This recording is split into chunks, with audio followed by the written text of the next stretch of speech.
ஐயா, இப்போ கர்மா என்பது என்ன? கர்மா என்பது நமக்கு தெரிந்தோ தெரியாமலோ நம்மளுடைய மனம் மூலமாகவோ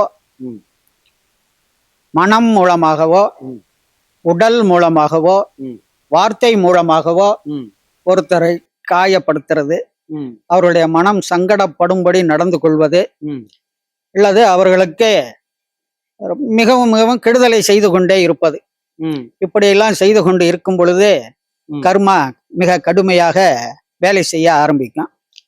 ஐயா, ஒரு மனுஷன் கஷ்டப்படுறதுக்கு நம்ம பண்ண கர்மா காரணமா, இல்ல நம்ம அப்பா அம்மா பண்ண கர்மா காரணமா, இல்ல நம்ம முன்னோர்கள் பண்ண கர்மா காரணமா? முன்னோர்கள் பண்ண கர்மாவும் நம்மளை அடையும். அம்மா அப்பா செய்திருந்தாலும் அதனுடைய இதுவும் சேரும். நம்ம முற்பிறவிகளில் செய்த கர்ம வினைகளும் இந்த பிறவியில் நமக்கு திரும்ப பதில் ஊட்டும். ஏன்னா நிறைய பேர் சொல்றாங்க, சர்ப்பம் அடித்த பாவம் உங்க குடும்பத்தையே வாட்டி வதைக்குதுன்னு. அதெல்லாம் உண்டா? உண்டு. சர்ப்பத்தை எல்லாம் அடிக்க கூடாது. அது பொதுவாக இப்ப இந்த திருவீசநல்லூரையே நீங்க எடுத்துக்கிட்டீங்கன்னா, நான் இந்த ஊருக்கு ஒரு 15-20 வருஷத்துக்கு மேல ஆகுது. ஆனா ஒருத்தர் கூட இங்க எல்லாம் பாம்பு எல்லாம் நிறைய புழக்கத்துலதான் இருக்கு. ரொம்ப விஷ ஜந்துக்கள் எல்லாம் இருக்கு. யாரும் பாம்பு கடித்து இறந்ததாக எனக்கு இன்னைக்கு வரைக்கும் ஒரு நியூஸ் கூட வந்தது கிடையாது. அதாவது இங்க கொஞ்சம் கட்டுப்பாடாதான் இருக்கும். கட்டுப்பாடாதான் இருக்கு. நம்ம அதை அடிக்க வேண்டியது இல்லை. அது இருக்க வேண்டிய இடத்துல நம்ம இருக்கோம். அப்ப அது போயிட்டு தான் இருக்கும். அதை நம்ம ஒன்னும் செய்யாம இருந்தா அது பாட்டுக்கு போகும். இருக்கிறதுல ஒரு மிக கொடூரமான பாவம்னா எதுங்க ஐயா? பாவம் அப்படின்னா இருக்கிறது கொடூரமான பாவம். பாவங்கள் எது செஞ்சாலும் அதனுடைய பொதுவா சித்தர்கள், மகான்கள், முனிவர்கள் இவர்களை எல்லாம் அவதூறு பேசக்கூடாது. அவர்கள் மனம் நோகும்படி நடக்கக்கூடாது. அதே போல அம்மா அப்பா மனம் நோகும்படியும் நடந்து கொள்ளக்கூடாது. அது மாதிரி திருமணம் ஆன பிறகு மனைவியை மனம் நோகும்படியும் நடத்தக்கூடாது. பெண்கள் வீட்டுல கண்ணீர் விட்டால், டெய்லி டார்ச்சர் பண்ணிக்கிட்டே இருந்து பெண்கள் கண்ணீர் விட்டால் அந்த குடும்பம் மிக மோசமான நிலையை அடையும். ஆண் ஒருவேளை அழுதாரானா தலைய ஆண் அழுதாலும் அவங்களுக்கும் பெண்ணுடைய சாபம் சேரும்ல. ஆணாக இருந்தாலும் பெண்ணாக இருந்தாலும் நீதி ஒண்ணுதான். ஆணுக்காக ஒரு தனி நீதி, பெண்ணுக்காக ஒரு தனி நீதி கிடையாது. அழுதாலே அந்த வீட்டுல பணம் தங்காது. லட்சுமி போயிடும். பணம் தங்குறத லட்சுமி கடாட்சம் போயிடும். இல்லையா? இப்ப இன்னைக்கு ஒரு நாள் அழுகுறாங்க, நாளைக்கு சந்தோஷமா இருக்காங்கன்னா, இன்னைக்கு ஒரு நாள் வருத்தப்பட்டதனுடைய பலனை யார் அனுபவிக்கிறது? அது அனுபவிச்சுத்தானே ஆகணும். நிறைய பேர் பாத்தீங்கன்னா, ஏதாவது ஒரு பிரச்சனை வந்ததுன்னு வச்சுக்கலாம், செருப்பால் அடிப்பேன் அப்படின்றாங்க. செருப்புக்கு அவ்வளவு வேல்யூ உண்டா? நீங்க ஒரு செருப்பு ஒரு இடத்துல போட்டுக்கிட்டு போறீங்க, போய் அந்த இடத்துல போயிட்டு உங்களுடைய கர்மாவெல்லாம் விலகணும்னு நினைச்சிட்டு ஒரு இடத்துல செருப்பை விட்டுட்டு வந்தீங்கன்னா கூட அது கூட கர்மா விழுவதற்கான ஒரு வழி வகை பிறக்கும். ஏன்னா செருப்பு காணாம போச்சுன்னு வச்சுங்களேன், யாரோ இன்னைக்குல இருந்து ஒரு தத்திர தொலைஞ்சதுன்ற. ஆமா, அதுக்கு வாஸ்தவம் தான். நானே மெட்ராஸ்ல இருக்கும் பொழுது எனக்கு வேண்டிய ஒருத்தவங்க வீட்டுல ஒரு 3 பெண் குழந்தைகள், வருமானம் சரியான இதெல்லாம் கிடையாது. அப்ப நாங்க டிஜிபி கிட்ட பிஏ வேலை பார்த்துக்கிட்டு இருந்த டைம். அப்போ அவங்க வீட்டுக்கு வர சொன்னாங்க. நான் போய் என்னுடைய கால் அணியை அங்க விட்டுட்டு வந்துட்டேன். விட்டுட்டு ஒரு 3-4 நாள் கழிச்சுதான் திரும்ப அதை போய் எடுத்துக்கிட்டு வந்தேன். அவங்க கேட்டாங்க, இது மாதிரி நீங்க விட்டுட்டு போயிட்டீங்களே, இல்ல 2-3 நாள் அங்க இருக்கட்டும், அது ஒரு மாற்றம் கிடைக்கும்னு சொல்லிட்டு வந்தேன். அதே அந்த குடும்பத்துல அதுக்கு பிறகு நல்ல வசதி வாய்ப்புகள்லாம் ஏற்பட்டு அந்த 3 பெண்களுக்கும் அங்க கல்யாணம் ஆகி எல்லாரும் நல்ல சிறப்பா இருக்காங்க. அதனால அந்த நம்ம செருப்புன்னு அது கேவலமா நினைக்க கூடாது. அது மிக முக்கியமான பொருள். ஐயா, இப்போ உங்ககிட்ட நிறைய பேர் வாக்கு கேட்பாங்க. வாக்கு கேட்டுட்டு போன உடனே வாழ்க்கை மாறுமா, இல்ல கொஞ்ச நாள் கழிச்சு மாறுமா, இல்ல நீங்க சொல்லக்கூடிய பரிகாரத்தின் மூலம் மாறுமா? இங்க பார்க்கும் பொழுது அவர்களுடைய கர்மாவின் தன்மை குறைய என்கிட்ட வந்தவங்க எல்லாரையும் என்ன பாருங்கன்னு நான் சொல்றது கிடையாது. ஏன்னா இங்க தெய்வம் தான் பிரதானம். அதனால தெய்வத்தை கும்பிடுங்க, முறைப்படி கும்பிடுங்க. உங்களுடைய கஷ்டம் தீரணுமா, வாங்க சாமிக்கு ஒரு சம்மங்கி மாலை வாங்கிட்டு வாங்க, 2 பெயர் நட்சத்திரம் சொல்லி அர்ச்சனை பண்ணிக்கிங்க, 2 பசு நெய் தீபம் போடுங்க, கோயிலே ஒரு 27 முறை சுற்றுங்க. அதுக்கு மேலே உங்களால சுற்ற முடிந்தால் சுற்றுங்க. நீங்க இங்கே சுற்றும் பொழுது கைலாயத்தை சுற்றினால் கிட்டும் பலனும் கிடைக்கும். அதே மாதிரி 108 திவ்ய சேத்திரங்களை வைகுண்டத்தை சுற்றிய பலனும் கிடைக்கும். அதனால இங்க உங்களால எவ்வளவு சுத்த முடியுமோ அவ்வளவு சுத்திக்கிட்டே இருங்க. இங்க உள்ளே இருக்கக்கூடிய இறைவன் வந்து சிவ விஷ்ணு பிரம்மஸ்வரூபம், அம்மா காளி சரஸ்வதி லட்சுமி ஸ்வரூபம், 64 பைரவியரின் மொத்த ஸ்வரூபமாக திகழ்கின்ற காரணத்தால் இங்க வந்து வேண்டும் பொழுதே அவர்களுக்கு நல்லது நடக்கும். உடனே நடக்காது. அவர்களுடைய கர்ம வினைகள் குறையதான் அவங்களுக்கு நல்லது நடக்க ஆரம்பிக்கும். வந்த உடனே எல்லாம் நடக்கும்லாம் சொல்ல முடியாது. அது சொல்றது முறையும் கிடையாது. ஐயா, ஒருத்தருடைய ஆயுள் காலத்தை நீங்க போன முறை வரும்போது நம்ம எடுத்தோம். ஒருத்தர் இவர் இத்தனை நாள் தான் இருப்பாரு அப்படின்னு சொன்னா நீங்க சொன்னா கரெக்டா நடக்குது அப்படின்றாங்க. ஆமா, அப்படிதான் ஒரு 4-5 இதுக்கு இங்க சொன்னேன். அது மாதிரி ஒரு குறிப்பிட்ட ஒரு 15 நாள் ஒரு சின்ன குழந்தைக்கு ஒரு 5-6 வயசு பையனுக்கு ஒரு 15 நாள் டைம் கொடுத்தேன். அந்த பையன் 15 நாள்ல செத்துட்டான். அதே மாதிரி ஒருவருக்கு ஒரு கேன்சர் பேஷண்ட் வந்தாரு. அவர் எவ்வளவு நாள் இருப்பாருன்னா ஒரு மாசம் இருப்பாரு, 1 மாசம் செத்துருவாருன்னு அது மாதிரி இறந்துட்டாரு. அது மாதிரி இன்னொரு பேஷண்ட் ரொம்ப உடம்பு முடியாம வந்தாரு. அவருக்கு சொன்னா இன்னொரு 3 மாசத்துக்கு தான் இருப்பாரு, அதுக்கு மேல அவர் இருக்க மாட்டாருன்னு. அது மாதிரி நிறைய நடந்திருக்கு.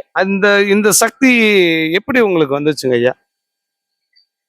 நான் வந்து ஆன்மீகம் வந்து காசு பணத்துக்காக செய்யறது இல்லை.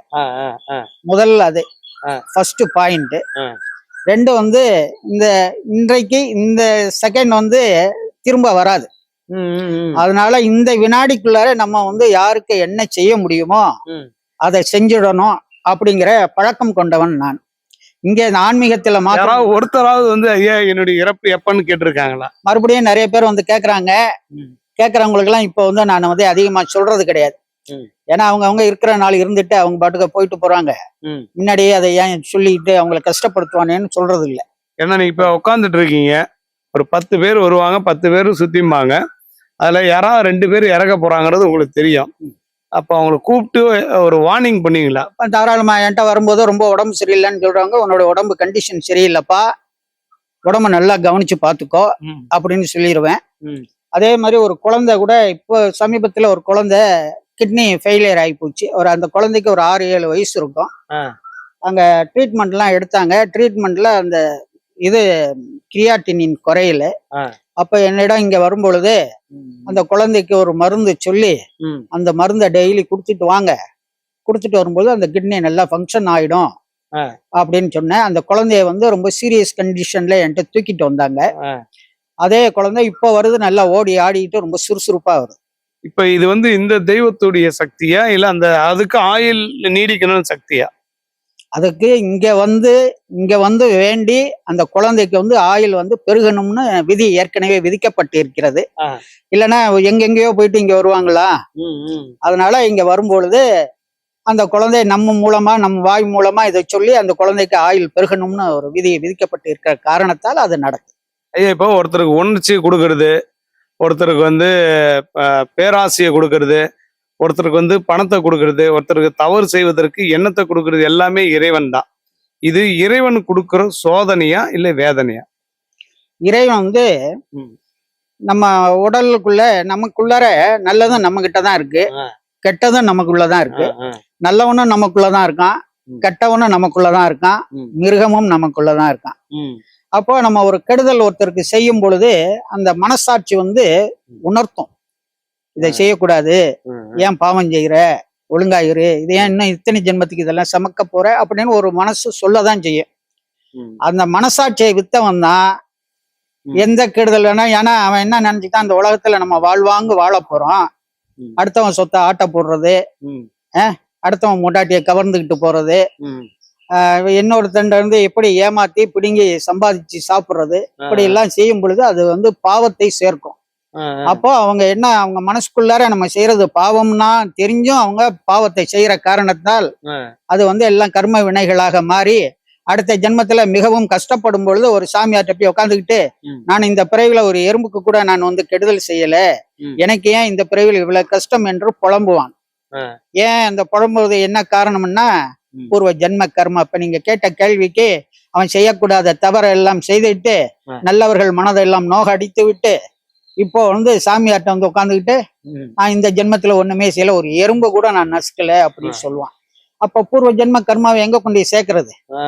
அதனாலதான் இங்க வரவங்களுக்கு எல்லாம் என்ன சொல்றது, மனிதனாக பிறந்தவர்கள் தினசரி தியானம் செய்யணும், தினசரி பூஜை செய்யணும், தினசரி இறை நாமாவை உச்சரித்து கொண்டே இருக்க வேண்டும். ம், எண்ணம், சொல், செயல் மூன்றையும் ஒண்ணா வச்சுக்கிறணும். ம், நல்லதை எண்ணத்துல என்ன நினைக்கிறோமோ நல்லதை ம். அதை சொல்லாக சொல்ல வேண்டும். சொல்லில் என்ன நல்லதை சொல்கிறோமோ அதை செயலாக காட்ட வேண்டும். ம். இப்படியெல்லாம் நீங்க இந்த பிறவியில செஞ்சுட்டு வந்தீங்கன்னா அடுத்தடுத்த பிறவி இதை விட மிக நன்றாக இருக்கும் அப்படின்னு என்கிட்ட வரவங்களுக்கெல்லாம் நான் சொல்லிக்கிட்டு இருக்கிறேன். ஐயா, ஆன்மீகத்தை வைத்து பணமாக்க முடியுமா இல்ல புகழ்ல தேடிக்க முடியுமா? அப்படி இல்லாட்டி ஒரு மக்கள் சொசைட்டில ஒரு மதிப்புமிக்க ஆளாக வலம் வர முடியுமா? ஆன்மீகம் வந்து பணம் சம்பாதிக்குது. அது அவங்கவங்க அதை வச்சு சம்பாதிக்கிறாங்க நிறைய பேர். ம். நம்ம அதை பத்தி சொல்றது எல்லா இடத்துலயும் எல்லாமே நல்ல விஷயங்கள் இருக்கு, ம், கெட்ட விஷயங்கள் இருக்கு. ம். அதே மாதிரி நல்லவர்கள் கெட்டவர்கள் இருப்பது போல ஆன்மீகத்திலயும் இருக்கிறாங்க. ஆ. வந்து நம்ம அது ஆராய்ச்சிக்குள்ளாரையெல்லாம் போக வேண்டியதில்லை. இல்லையா, புகழ் பணம் இதெல்லாம் வந்து தானா ஒரு கொடுக்குறாருன்னு வச்சுங்களேன் இறைவன். ம். அது வந்து இப்ப இறைவனுக்கு அந்த நேரத்துல நன்றி சொல்லணுமா இல்லாட்டி கொஞ்சம் எச்சரிக்கையா இருக்கணுமா? நமக்கும் கீழே உள்ளவர் கோடி, அதை நினைத்து பார்த்து நிம்மதி நாடு. ம், நமக்கு மேல கஷ்டப்படுறவங்க கோடிக்கணக்கில் இருக்கிறாங்க ஜனங்க. நம்மளை இறைவன் இந்த அளவுக்கு வச்சிருக்கிறான். நல்லதை என்னை பொறுத்த வரைக்கும் சொல்றேன், மற்றவங்களை சொல்றதை விட. இப்போ உங்களை வந்து நல்ல மகான்கள் சித்தர்கள் இவங்களை எல்லாம் பார்க்க போறீங்க, உங்களுக்கு அது ஒரு பாக்கியம் கிடைச்சிருக்கு. ம், அதே மாதிரி இறைவன் வந்து என்னுடைய மனசுல பூந்து இது மாதிரி கோயில் கட்ட செஞ்சு ம். இங்க வரவங்களுக்கு எல்லாம் நல்லது செய்யற மாதிரி என்ன வச்சிருக்கிறான். அப்ப அந்த இறைவனுக்கு நான் அல்லும் பகலும் 24 மணி நேரமும் ஒவ்வொரு வினாடியும் நன்றி சொல்லி கொண்டே இருக்க வேண்டும். இந்த பாக்கியம் எத்தனை பேருக்கு கிடைக்குது? கோடியில ஒருத்தருக்கு கிடைக்குது. அதனால நம்ம நல்லவர்களை மட்டுமே பேசுவோம். இதுலயும் இருக்கிறாங்க, அவங்கள பத்திலாம் நம்ம பேச வேண்டியது இல்லை. நம்ம ஐயா. எப்படி இருக்கோங்கிறது தான் முக்கியம். இப்ப நீங்க அரசாங்கத்துல வேலை பார்க்கும்போது உங்களோட பல பேரு பழகி இருப்பாங்க. ஆனா நீங்க இந்த நிலைக்கு வந்ததுக்கு அப்புறம் உங்களை வணங்கியவர்களும் உண்டா? நான் வந்து ம், எங்க அப்பா வந்து ம்.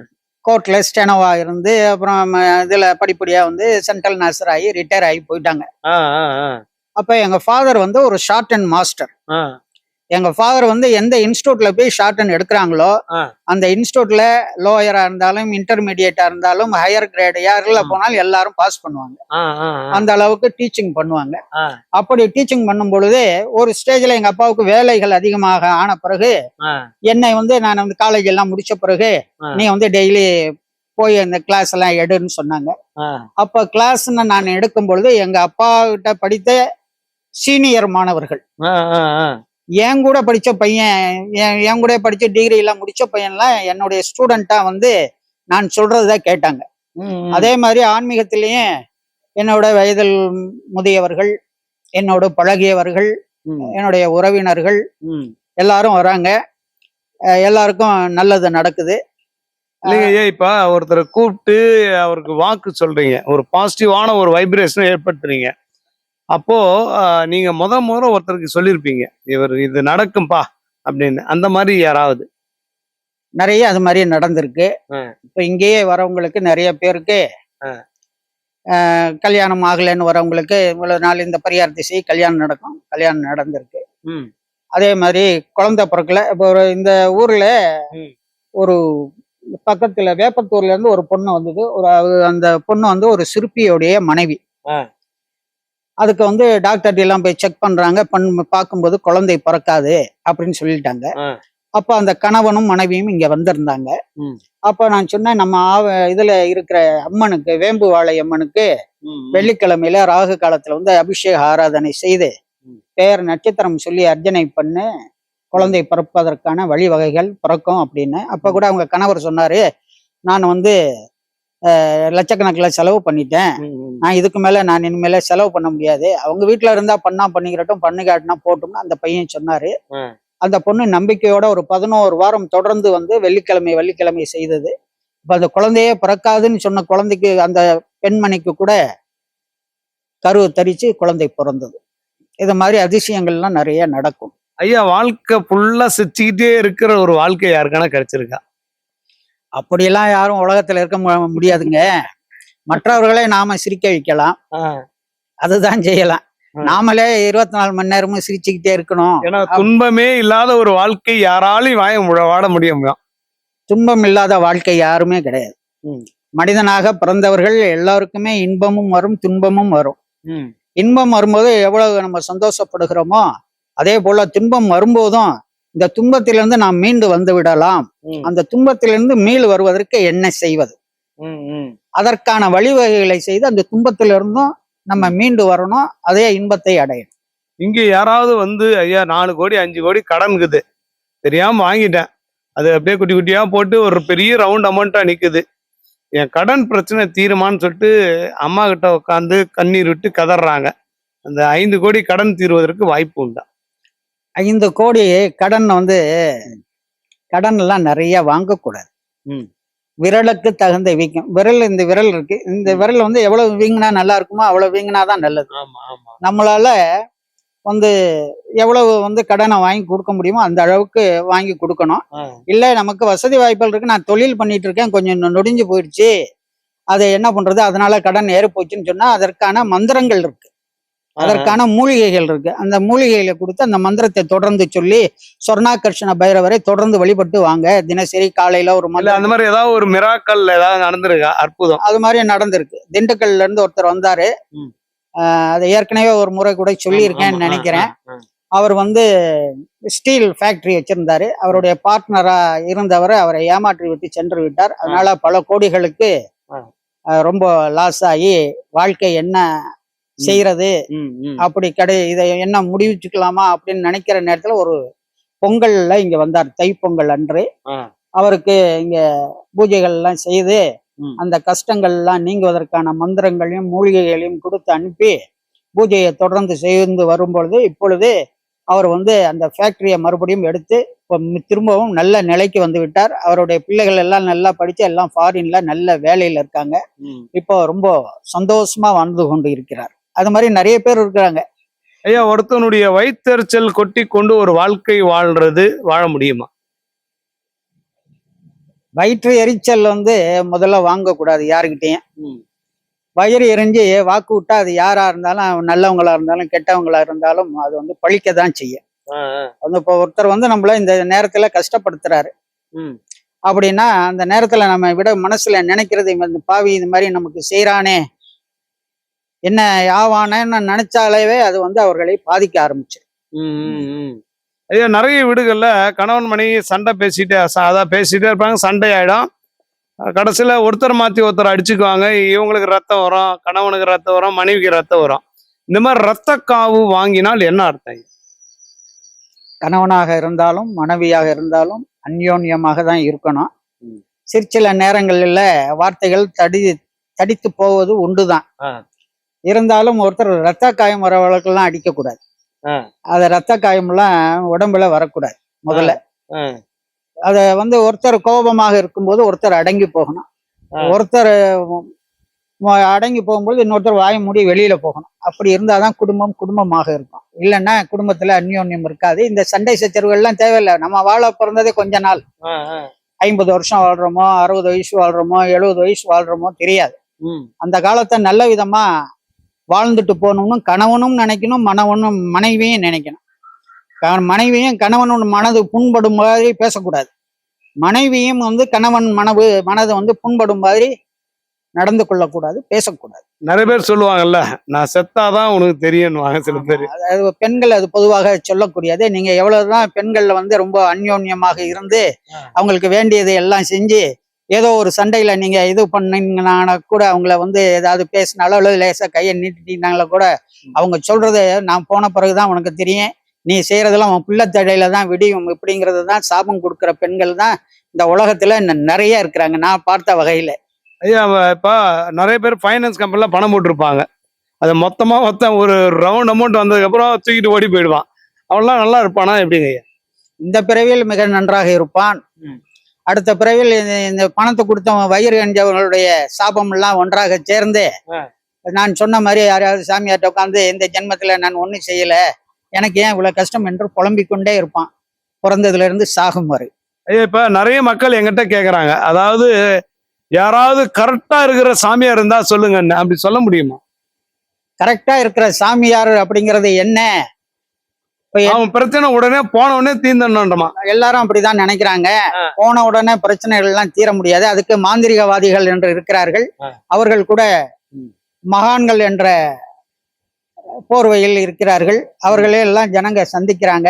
அவங்க போறவங்க ஜனங்கள்கிட்ட எவ்வளவு காசை இது பண்ணிக்க முடியுமோ வாங்கி சம்பாதிக்க முடியுமோ சம்பாதிச்சுட்டு என்ன பண்றது, உனக்கு இப்ப என்ன நேரம் ஒன்றும் சரியே வரல, அதுக்கு என்ன பண்றது, அதெல்லாம் கொஞ்ச நாள் தான் போகணும், வாங்குற காசெல்லாம் வாங்கிட்டு கடைசியில அந்த போன வேலையும் நடக்காது.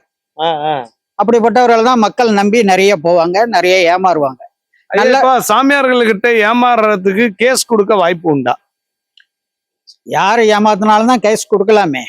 அதுக்கு நமக்கு என்ன வேணும், தஸ்தாவேஜ் ஒண்ணு, நிரூபிக்கிற தஸ்தாவேஜ் வேணும்.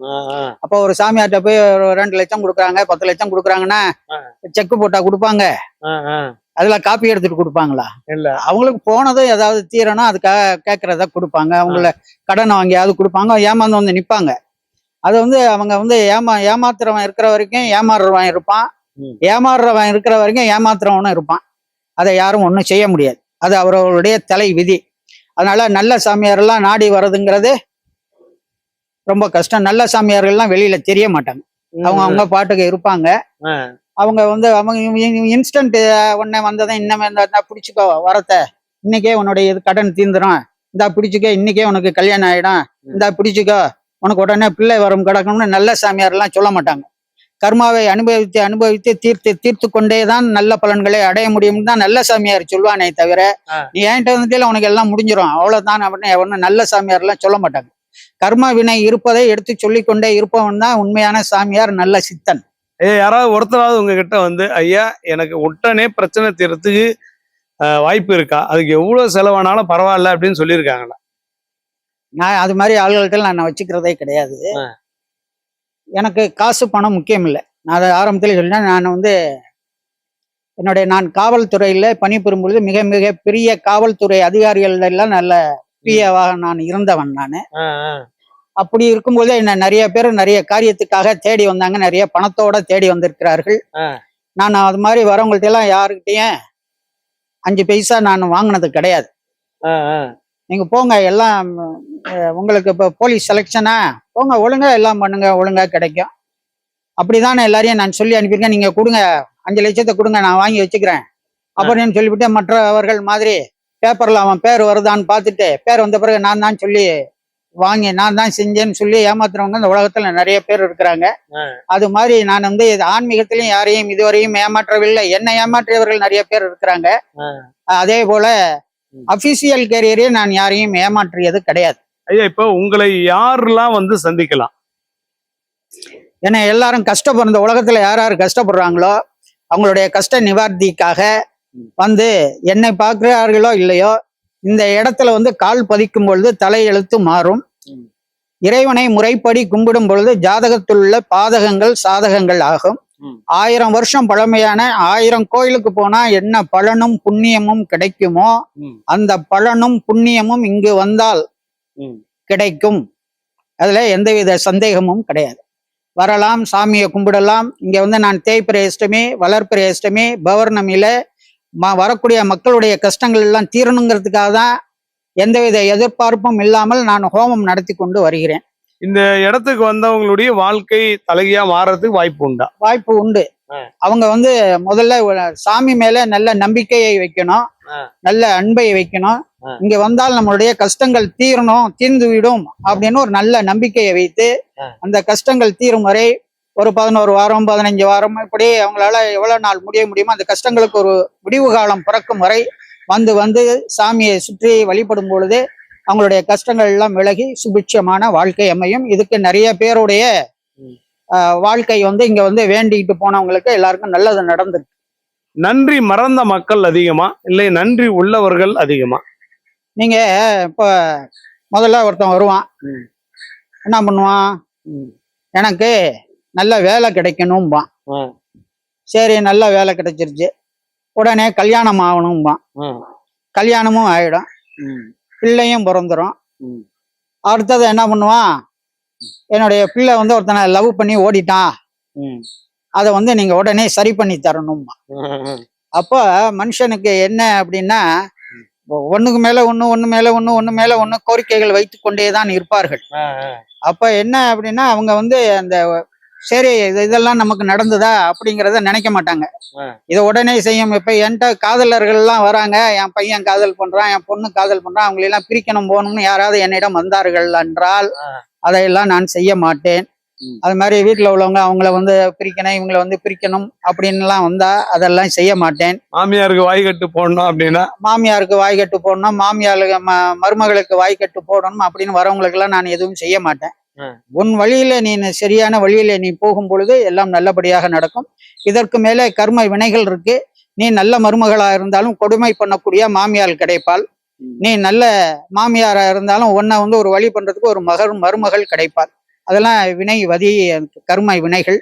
அதை வந்து இறைவனை வழிபட்டு நம்ம வந்து நல்ல விதமாக பண்ணும்போது அவங்களுக்கே ஒரு மனசுல தோன்றி நம்ம அவங்களுக்கு இவ்வளவு கெடுதல் பண்ணாலும் நம்ம அவங்கள நமக்கு எந்தவித கெடுதலும் செய்யாம நல்லவங்களா இருக்காங்க, நம்ம நல்லவங்களா மாறணும் அப்படின்னு நினைச்சு மாறணும். அப்படி எதுக்குதான் இங்க வரவங்களுக்கு வழி சொல்லித்தரேன் நான். ஐயா, இப்போ சில விஷயங்கள் உங்களுக்கு முன்கூட்டியே காட்டுறதுக்கு வாய்ப்பு உண்டா, அடுத்து என்ன நடக்க போகுதுன்னு? அது மாதிரி தியானத்துல எல்லாம் நிறைய காட்சிகள் எல்லாம் கிடைக்கும். எங்க போறோம் என்ன சில இடங்கள்ல சில ஆக்சிடென்ட் ஆகுற மாதிரி காட்டும். சில பேர் எங்கேயோ ஒன்னா கூடி யாரோ சதி செய்யற மாதிரி தெரியும். அதே மாதிரி நான் மெட்ராஸ்ல இருக்கும்போது சுனாமி வந்தது இல்லையா, சுனாமி வரும்போது முதல் நாள் இரவு 6 மணிக்கு எங்க வீட்டுல சொல்றேன் நான். எந்தவித சம்பந்தமும் கிடையாது. காலையில 6 மணிக்கெல்லாம் நான் வந்து கடற்கரைக்கு போறேன். அப்ப மெரினா பீச்சுக்கு பக்கத்துல வீடு போறேன்னு சொன்னேன். எங்க வீட்டுக்காரம்மா கேட்டு என்ன என்னைக்கும் இல்லாம நாளைக்கு காலையில 6 மணிக்கு போறீங்க அப்படின்னு எங்க வீட்டுக்காரம்மா கேட்டாங்க. என்னமோ தெரியல, திடீர்னு தோணுது அப்படின்னு. அதே மாதிரி விடிய காலையில 4 மணிக்கு நான் வந்து தியானம் பண்ணிட்டு இருக்கும் பொழுது ஒரு 3 வெளிச்சம் தெரிஞ்சது. 2 கண்ணு மேல நெத்தி ஒளி தெரியுது. என்னுடைய உடம்பு வந்து உள்ளுள்ள இருக்கிற முதுகெலும்பு வந்து இப்படி சுழலுது. மிகவும் ஆனந்தமா இருக்கு, ரொம்ப ஆனந்தமா இருக்கு. ஆனந்தமா இருக்கும் பொழுதே வீட்டுல அப்படியே படுத்திருக்கும் பொழுது அப்படியே நான் தியானம் பண்ணிட்டு இருக்கும்போது கிறுக்குன்னு 2-3 சத்தம் கேட்டுச்சு. என்ன கிறுக்குன்னு சத்தம் கேட்டுச்சு அப்படின்னு டக்குன்னு காலை தூக்கி கீழே வச்சுட்டு இறங்கி வந்து வெளியில பார்த்தேன். எங்க வீட்டுக்காரம்மா அப்படியே இது பண்ணிட்டாங்க. என்னன்னா என்னமோ அப்படியே ஆடின மாதிரி இருந்துச்சு அப்படின்னாங்க. என்னமோ தெரியலன்னு. அப்ப வெளியில இருந்து எல்லாரும் சுனாமி வந்துடுச்சு, எல்லாரும் மாடியை விட்டு கீழே இறங்குங்க, சுனாமி வந்துடுச்சு, மாடியை விட்டு கீழே இறங்குங்க அப்படின்னாங்க. அப்போ நான் முதல் நாள் வந்து 6 மணிக்கு காலையில சுனாமி வருது எனக்கு தெரியாது. இருந்தாலும் கடற்கரைக்கு போகணும்னு ஒரு எண்ணம் வந்தது பாருங்க, அதுதான் இன்ட்யூஷன். அதாவது முன்கூட்டியே சிலதெல்லாம் காட்டும்.